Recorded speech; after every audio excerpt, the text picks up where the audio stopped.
बिस्मिल्लाहिर्रहमानिर्रहीम। Welcome to my YouTube channel. मैं इमरान कोरी और आप देख रहे हैं मेरे चैनल कोरी टेक।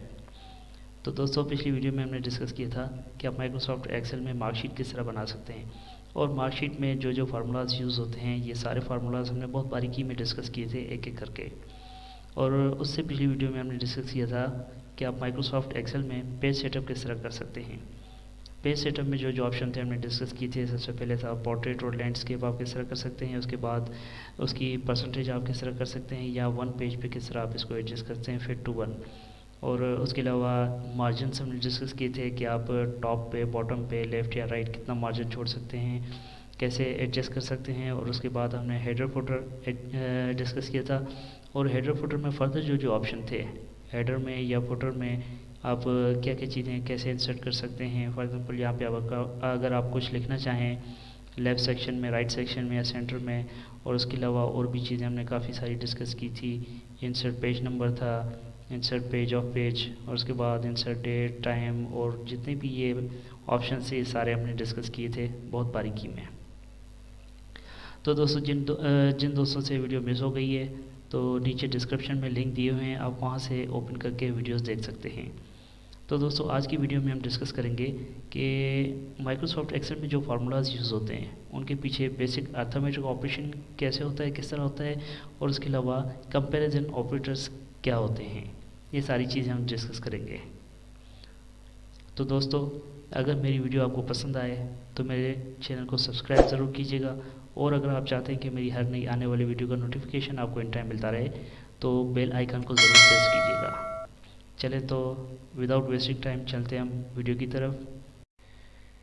जी तो दोस्तों, वीडियो शुरू करने से पहले मैं आपको एक बात बता दूं कि ये वीडियो बहुत ही ज़्यादा इम्पोर्टेंट है माइक्रोसॉफ्ट एक्सेल के बेसिक को समझने के लिए, बेसिक ऑपरेशंस को समझने के लिए।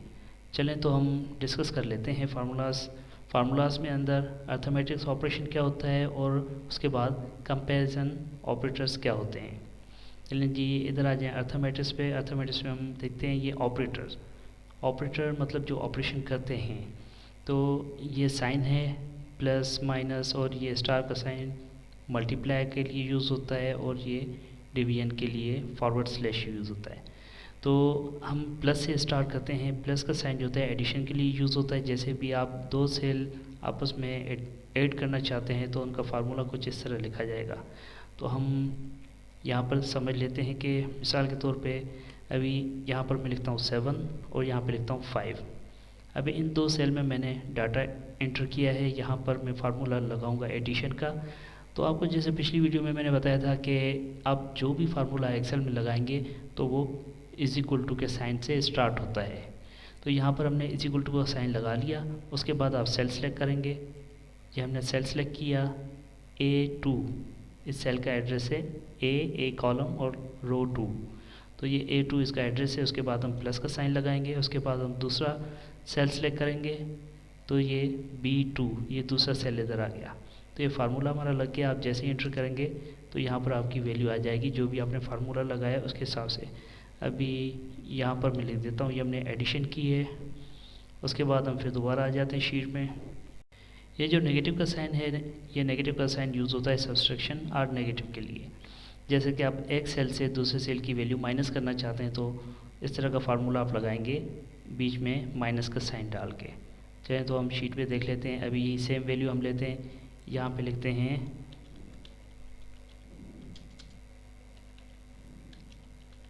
सब्सट्रैक्शन। ये सब्सट्रैक्शन आपने लिख लिया यहाँ पे, और यहाँ पर हम फार्मूला लगाएंगे इज इक्वल टू, ये पहला सेल हमने सेलेक्ट किया, उसके बाद माइनस की वैल्यू दे दी, और उसके बाद हमने दूसरा सेल सेलेक्ट कर लिया। तो यहाँ पे आप जैसे इंटर करेंगे तो ये देखें सब्सट्रैक्शन का अमल यहाँ पे हो गया। तो सात में से 5 हमने माइनस किए तो यहाँ पर हमारे पास 2 आंसर आ गया। चलें तो दोस्तों, ये जो थर्ड सिंबल है हैशटैग, हैशटैग सिंबल जो है ये यूज़ होता है मल्टीप्लिकेशन के लिए। मल्टीप्लिकेशन के लिए आप दो सेल को आपस में मल्टीप्लाई करते हैं तो इस तरह का कुछ फार्मूला आप लिखेंगे। तो आप शीट पे आ जाएं, यहाँ पर हम लिखते हैं मल्टीप्लिकेशन। ये मल्टीप्लिकेशन हमने लिखा, और यहाँ पर हम फार्मूला लगाते हैं इज इक्वल टू पहला सेल हमने सेलेक्ट किया, फिर हमने * का सिंबल दिया, उसके बाद फिर हमने दूसरा सेल सेलेक्ट किया। उसके बाद जैसे ही आप इंटर करेंगे तो यहाँ पर आपके सामने वैल्यू आ जाएगी 7 × 5 = 35। और फिर फोर्थ सिंबल है यहाँ पे डिवीजन का। ये जो फॉरवर्ड स्लैश है ये यूज़ होता है डिवीजन के लिए। तो कोई भी दो सेल आपने डिवीजन के तौर पे यूज़ करने हैं, डिवीजन का फार्मूला लगाना है, तो इसको भी हम शीट में देख लेते हैं। यहाँ पर अभी यहाँ पर हम लिखते हैं डिवीजन। डिवीजन करने के लिए फार्मूला लगाने के लिए आप = का साइन देंगे, = के बाद आप सेल सेलेक्ट करेंगे और उसके बाद जो वैल्यू आप डिवाइड करना चाहते हैं, जिससे डिवाइड करना चाहते हैं वो सेल आप सेलेक्ट करेंगे और एंटर कर देंगे। तो जो डिवीजन की वैल्यू है वो आपके पास आ जाएगी। तो इसके बाद इज़ इक्वल टू, ये इक्वल का सिंबल जो है ये यूज़ होता है इक्वल टू। कोई भी दो सेल हैं, आप देखना चाहते हैं कि इनकी वैल्यू आपस में इक्वल है कि नहीं है, तो उसके लिए ये आप साइन यूज़ करते हैं। और चलें इसको भी हम देख लेते हैं। इक्वल टू,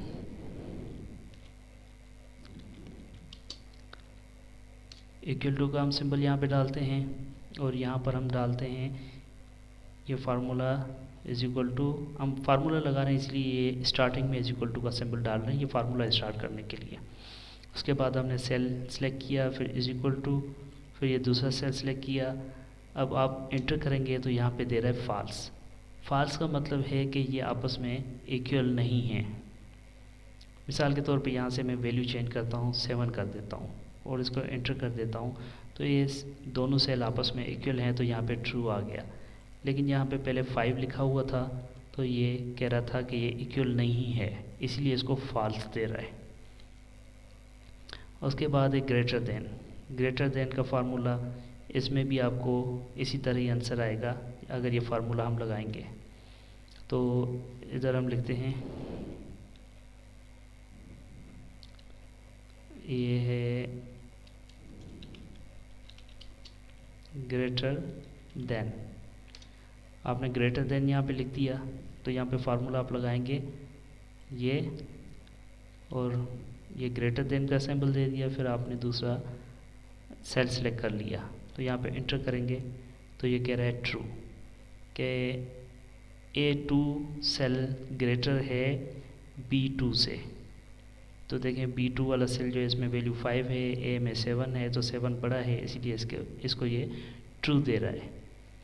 तो उसके बाद हम दूसरा सिंबल यूज़ करेंगे लेस देन के लिए। ये भी इसी तरह, ये जो कंपैरिजन ऑपरेटर्स हैं ये सारे जो =, लेस देन, ग्रेटर देन और greater than or equal to, less than or equal to और ये नॉट इक्वल टू, ये सारे जो सिंबल हैं यहाँ से यहाँ तक, ये 1 2 3 4 5 6, ये जो 6 सिंबल हैं ये इनको कहा जाता है कंपैरिजन ऑपरेटर्स। और ये जो ऊपर 4 सिंबल हैं पॉजिटिव, माइनस, मल्टीप्लाई और डिवीजन, ये अर्थमेटिक सिंबल्स हैं। चलें तो अभी लेस देन को हम देखते हैं। लेस देन के लिए आप फार्मूला लगाएंगे लेस देन में भी आप फार्मूला इसी तरह =, से स्टार्ट करेंगे। पहला सेल सेलेक्ट किया आपने, फिर लेस देन का सिंबल दिया, उसके बाद आपने दूसरा सेल सेलेक्ट किया और एंटर किया, तो ये कह रहा है कि फॉल्स है, ये 7 5 से लेस नहीं है। ठीक है, उसके बाद हम फार्मूला लगाएंगे greater than or equal to. तो यहाँ पर आप लगाएंगे greater than or equal to, यहाँ पे एंटर कर दें। इसको मैं रेप टेक्स्ट कर देता हूँ ताकि ये कॉलम ज़्यादा छोटा ना हो। ये less than or greater than or equal to, इसमें अब फार्मूला लगाएंगे इक्वल टू, पहला सेल आपने सेलेक्ट किया, greater than or equal to, ये दोनों सिंबल आपने लगा लिए और यहाँ पे दूसरा सेल सेलेक्ट किया और एंटर किया, तो इसमें भी ये वैल्यू दे रहा है ट्रू। ठीक है, तो आप यहाँ पर आ जाएं, क्योंकि ये 2 सिंबल डाले हैं, इनमें से कोई भी स्टेटमेंट सही होगी तो ये ट्रू देगा। तो यहाँ पर दूसरा सिंबल है less than or equal to, इसको हम लिखेंगे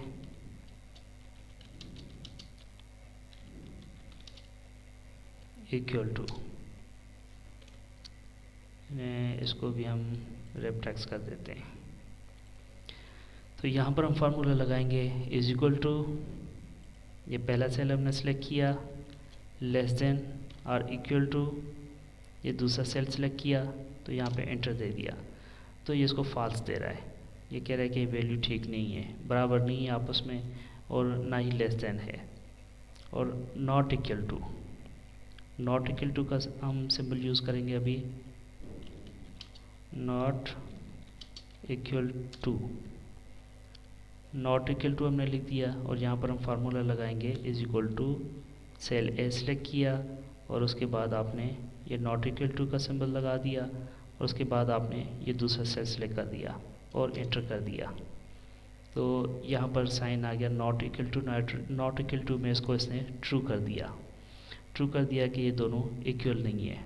अगर फॉर एग्जांपल हम इसको करते हैं 7, तो यहाँ पर इसने इसको फॉल्स दे दिया, फॉल्स दे दिया नॉट इक्वल टू, मतलब कि बराबर नहीं है, तो ये फॉल्स है।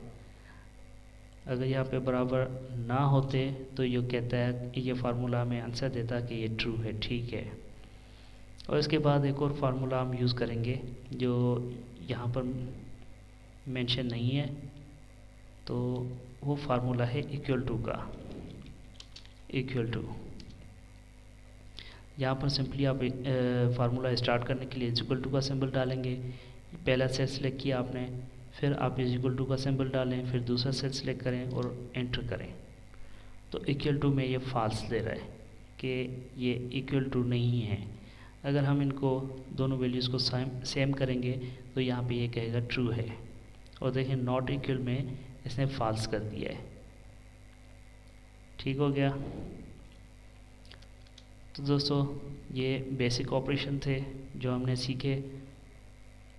उसके बाद हम नेक्स्ट वीडियो में डिस्कस करेंगे आगे जो ऑपरेशन हैं, सिंबल्स हैं, उनके फर्दर क्या ऑपरेशंस हैं।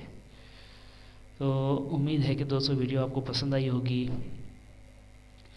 अगर मेरी वीडियो पसंद आई है तो मेरे चैनल को सब्सक्राइब ज़रूर कीजिएगा, और अगर आप चाहते हैं कि मेरी हर नई आने वाली वीडियो का नोटिफिकेशन इन टाइम आपको मिलता रहे तो बेल आइकन को ज़रूर प्रेस कीजिएगा। तो दोस्तों अपनी दुआओं में याद रखिएगा। इंशाल्लाह नेक्स्ट वीडियो में मिलेंगे। अल्लाह हाफिज़।